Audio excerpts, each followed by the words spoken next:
Something that we had earnestly hoped that by supporting the motion to proceed, 6 of us, we would have the opportunity to offer an amendment, debate that amendment, and have our colleagues vote on that amendment. To simply say that, for the majority leader to say, well, and I quote him, I've looked at these amendments that Republicans have offered, and none of them are reasonable. Isn't that something this body is supposed to achieve by something called a vote? I mean, do we have one person here who runs the place and says, I'll decide whether or not your amendment is reasonable? And if I decide that your amendment is reasonable, along with all the other 23, then we won't have any vote or debate, ability to offer any amendment whatsoever. So I thought the way we settled things here as to whether this body thought something was reasonable or helpful or might correct some of the inequities that have been talked about here was decided by a vote of 100 senators. But it's been decided by the decision of one senator who has the power to do what he's doing. But this just perpetuates. The majority leader said that he's been waiting since Monday for Republicans to offer a pay-for. I was down here Tuesday offering 4 options to pay for. Now, I know the majority leader doesn't sit in the office and come to the floor when I come down to speak or tune to the television, but I think his staff would have told him, well, Coates has 4 pay-fors, and I said, I'm not asking for all 4. Mr. Leader, you select the one you think best fits the thoughts and ideas and values of your caucus. So I put 4 out. Majority leader said that, we're delaying time. We've been waiting for nearly 2 days now for the majority leader to make up his mind in terms of what he wanted to do.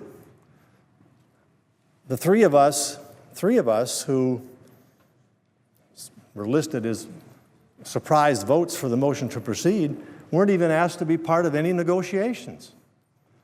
So we were trying to look for a solution to the problem, come together, and have something to offer to our colleagues to vote on.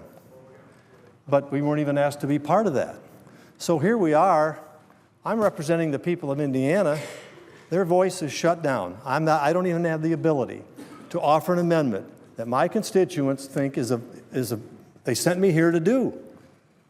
They didn't send me here just to be told, sit down and forget it. One person decides. So I'm very disappointed. But with that, I would like to, in the interest of time, ask unanimous consent to call up my amendment number 2611. Madam President. Majority Leader, is there objection? Yes. Majority Leader, objection is heard. Majority Leader. Just withhold a minute and he can offer his amendment. I do want to say this. Madam President, we get nowhere with dueling amendments. We've learned that in the past. Dueling amendments doesn't do the trick. The issue is pronounced. It's here before us. And we went a step further. In the past, we haven't paid for this. 5 times, President Bush signed bills extending unemployment benefits, not paid for. Again, Madam President, we've done a good job of reducing the debt. We have a lot more we can do, but we've reduced it almost $3 trillion already. The issue is now before us. Are we going to extend benefits for people who have been unemployed for a long time? That's the question. We bent over backwards to try to come up with a compromise, a bipartisan piece of legislation. And I repeat, it's paid for with a Paul Ryan paid for. There's structural changes. That's a pretty good deal. And I'm very disappointed that we're at a point now where we have been for 5 years. Nothing is ever quite good enough. They always want more amendments. They always want amendments. But the issue is here before us. Is this body going to vote to extend unemployment benefits paid for, with Paul Ryan's paid for, and with structural changes, or are they going to turn their back on people who are desperate? President, could I ask the majority leader to yield for just one question? Sure. Mr. Majority Leader, you just said this body gets nowhere by offering amendments. Does that mean throughout this year it's worthless, meaningless for Republicans to offer any amendments to any bill to try to make improvement or to try to have their voice heard or the voice of the people I represent in Indiana heard on this floor? Madam President, my friend from Indiana is one of those senators who used to be here when the good old times were here. We didn't have gotcha amendments then. Every amendment offered with rare exception is a gotcha amendment. That isn't what we do here. I've been waiting here since Monday to get pay-fors as to how we can extend unemployment benefits for these people. They come up with stuff that doesn't even pay for 3 months worth of extensions. So amendments are important, but they have to be, Mr. President, I think we have to go back to the time when Senator Coates was here the first time and start working together to get things done in this body. Madam President. Senator from Indiana. Madam President, this is 100% difference from the time I was here the first time. We were able to offer any amendment, any bill, any time, and the majority leader, both Republicans and Democrats, allowed us to do that. This is the first time I've had the experience of not being able to offer an amendment. I think I heard the majority leader object, but I wasn't sure. Did he object to my unanimous consent request?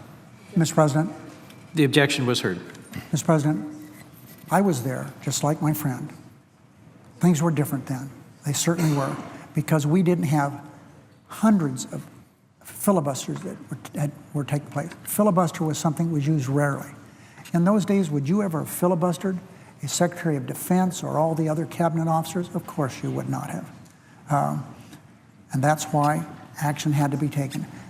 What my Republican friends have to realize is that filibuster is not a right, it's a privilege, and it's been abused.